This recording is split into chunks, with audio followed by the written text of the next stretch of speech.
पाकिस्तान के star fast bowler Shaheen Shah Afridi England के खिलाफ T20 वर्ल्ड कप के फाइनल में इंजरी का शिकार हुए, जिसके बाद उनका कैरियर खतरे से दो-चार हो गया है। फाइनल में हैरी ब्रोक का कैच लेते हुए शाहीन घुटनों की इंजरी का शिकार हुए और फिर इंग्लैंड की इनिंग्स के 15वें ओवर में एक गेंद कराने के बाद ही तकलीफ के सबब बॉलिंग अधूरी छोड़कर वापस डग आउट में चले गए। बाएं हाथ के बॉलर इस इवेंट के आगाज से कबल भी घुटने की इंजरी का शिकार थे और बहाली के अमल से गुजरने के बाद उन्हें वर्ल्ड कप में शिरकत के लिए फिट करार दिया गया था। ताहम अब वो दोबारा इस इंजरी का शिकार हो गए हैं, जिसके बाद तिबी माहिरीन का मानना है कि उनका कैरियर महज 22 साल की उम्र में ही खतरात से दो-चार हो गया है। पाकिस्तान क्रिकेट बोर्ड के साबिक chief medical officer doctor Sohail Salim ने फाइनल के बाद कहा है कि शाहीन को सेहतयाब होते होते कम से कम 3 से 4 माह लगेंगे। उनका कहना था कि अगर पीसीबी के डॉक्टर्स उनकी सर्जरी का फैसला करते हैं तो 6 से 7 माह तक क्रिकेट नहीं खेल सकेंगे।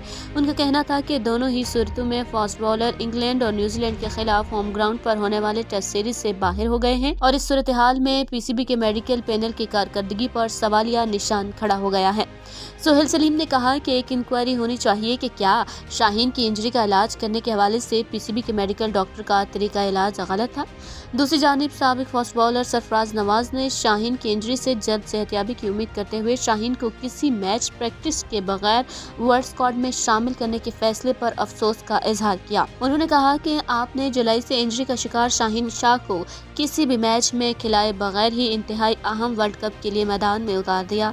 उनका कहना था कि अगर वो वर्ल्ड कप से कबल मैच खेलते तो उनकी इंजरी की बेहतर तशखीस की जा सकती थी और ये साबित किए बगैर उन्हें मुंतखब नहीं किया जाना चाहिए था। स्विंग के साबिक स्टार का मानना है कि न्यूजीलैंड के खिलाफ सह मुल्की में शाहीन की फिटनेस को जांचा जा सकता था, जबकि इंजरी के बावजूद एशिया कप और दौरा नीदरलैंड में फास्ट बॉलर को टीम के साथ रखने के फैसले को भी तनकीद का निशाना बनाया। 73 साला साबिक स्टार ने कहा कि पीसीबी ने शाहीन को टीम के साथ रखकर उनकी बहाली के अमल के 40 दिन जाया किए। ताहम उम्मीद है कि अब पाकिस्तान क्रिकेट बोर्ड उनकी टीम में वापसी में जल्दी नहीं करेगा।